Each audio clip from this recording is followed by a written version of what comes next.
రాహుల్ మోదీకి పోటీనే కాదు అంటూ ఉన్నారు భారతీయ జనతా పార్టీ నాయకులు.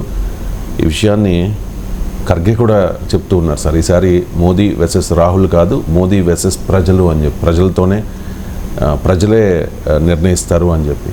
సో ఎందుకు ఖర్గే రాహుల్ ప్రధాని మోదీకి పోటీ కాదు అని చెప్పడాన్ని రకంగా అర్థం చేసుకోవాలి. బీజేపీ అనడం లేదు, బీజేపీ మోడీ వర్సెస్ రాహుల్ అంటుంది.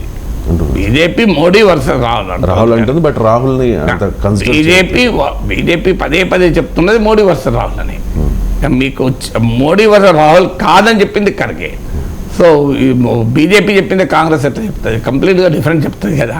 సో మీకు ఎందుకు మోడీ వర్సెస్ రాహుల్ కాదు, మోడీ వర్సెస్ ప్రజలు అని చెప్పడంలో రాజకీయ వ్యూహం. ఎందుకంటే ప్రజలే మోడీని ఓడిస్తారని. ఇప్పుడు ఎందుకంటే దేశంలో ఉన్న రాజకీయ వాతావరణం, ప్రజల్లో ఉండేటువంటి పబ్లిక్ పర్సెప్షన్ బట్టి పొలిటికల్ పార్టీస్ మాట్లాడాలి. పబ్లిక్ పర్సెప్షన్స్కు భిన్నంగా మాట్లాడితే ఆ పార్టీ విజయం సాధించదు. పాపులర్ పర్సెప్షన్ ఏంటి? ప్రజల్లో మోడీని ఓడించడం అంత సులభం కాదు, మోడీని ఓడించగలిగేటువంటి నాయకుడు ఎవరున్నారు? సో రాహుల్ గాంధీని చూసి ప్రజలు మోడీని ఓడిస్తారా? మమతా బెనర్జీని చూసి మోడీని దేశమంతా ఓడిస్తారా? కేజ్రీవాల్ని చూసి మోడీని దేశమంతా ఓడిస్తారా? సో ఈ ప్రశ్న పాపులర్ పర్సెప్షన్లో ఉంది. ఈ ప్రశ్న పాపులర్ పర్సెప్షన్లో ఉంది కనుక, అంటే ఈ పాపులర్ పర్సెప్షన్ బీజేపీ క్రియేట్ చేస్తోంది కనుక దానికి కౌంటర్ ఆర్గ్యుమెంట్గా ఖర్గే పెట్టాడు. అందువల్ల ఎవరూ ఉండాల్సిన అవసరం లేదు ప్రత్యర్థి, ప్రజలే మోడీకి ప్రత్యర్థి అని. రాజకీయాల్లో ఎప్పుడు కూడా ఒక బలమైన ప్రత్యామ్నాయ నాయకుడు ఉన్నప్పుడే పార్టీలు గెలవవు. ఏ ప్రత్యామ్నాయ నాయకుడు లేనప్పుడు కూడా పార్టీలు గెలుస్తుంటాయి, ఓడుతుంటాయి. మీకు దానికి ఉదాహరణ 2004లో చంద్రబాబు నాయుడుకు వ్యతిరేకంగా ఒక బలమైన ప్రధాన ప్రత్యర్థిగా రాజశేఖర రెడ్డి ఎమర్జ్ అయ్యాడు కాంగ్రెస్లో. అందువల్ల రాజశేఖర రెడ్డి గెలిచాడు కదా అని అనుకుంటే 1989లో ఎన్టీ రామారావు ఓడిపోయాడు. ఎన్టీ రామారావుకు ప్రత్యర్థి ఎవరు కాంగ్రెస్లో? చెన్నారెడ్డా, జనార్దన్ రెడ్డా, విజయభాస్కర్ రెడ్డా, రాజశేఖర రెడ్డా, ఓ 10 మంది ఉన్నారు. ఎవరు ప్రధాన ప్రత్యర్థి అనేది లేనప్పుడు కూడా ఎన్టీ రామారావును ప్రజలు ఓడించారు. ఇందిరాగాంధీని 1977లో ఓడించినప్పుడు ఎవరు ఇందిరాగాంధీకి ప్రధాన ప్రత్యర్థి?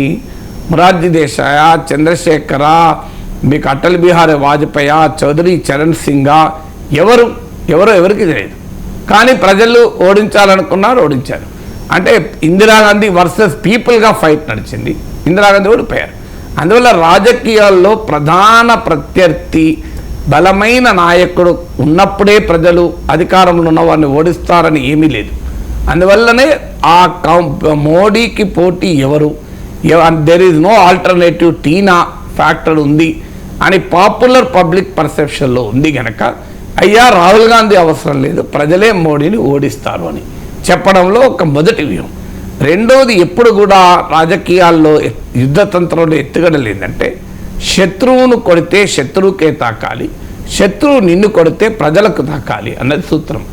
సో అందువల్ల ప్రజలకు మోడీకి మధ్య వైరం అని చెప్పడం ద్వారా మోడీని ప్రజా వ్యతిరేక శక్తిగా అభివర్ణించడం అనేది ఖర్గే రెండవ లక్ష్యం. మూడవ లక్ష్యం ఏంటి? మోడీ వర్సెస్ రాహుల్ అనే క్యాంపెయిన్ ద్వారా బీజేపీ లాభపడుతుంది.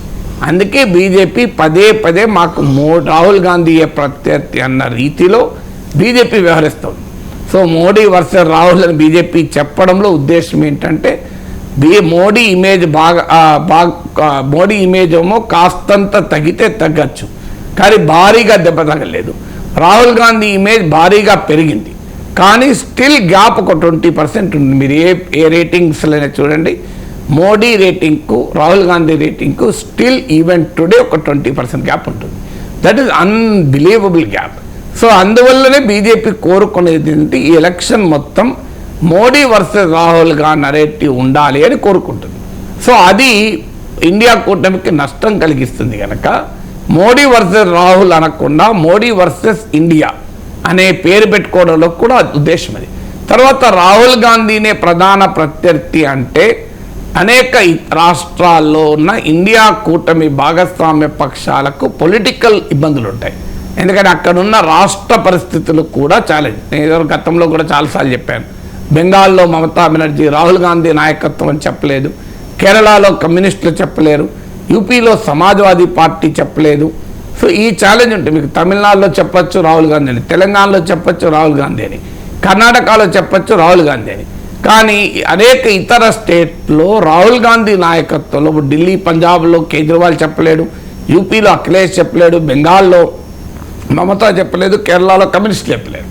సో అందువల్ల ఆయా రాష్ట్రాల్లో ఇండియా కూటమి భాగస్వామ్య పక్షాలకు ఉన్నటువంటి రాజకీయ కంపల్షన్స్ వల్ల కూడా మోడీ వర్సెస్ రాహుల్ అని చెప్పరు. అందుకే మీకు ఇండియా కూటమి అని పేరు పెట్టింది. యూపీఏ 3 అని పెట్టచ్చు కదా, యూపీఏ 3 అని ఎందుకు పెట్టలేదు?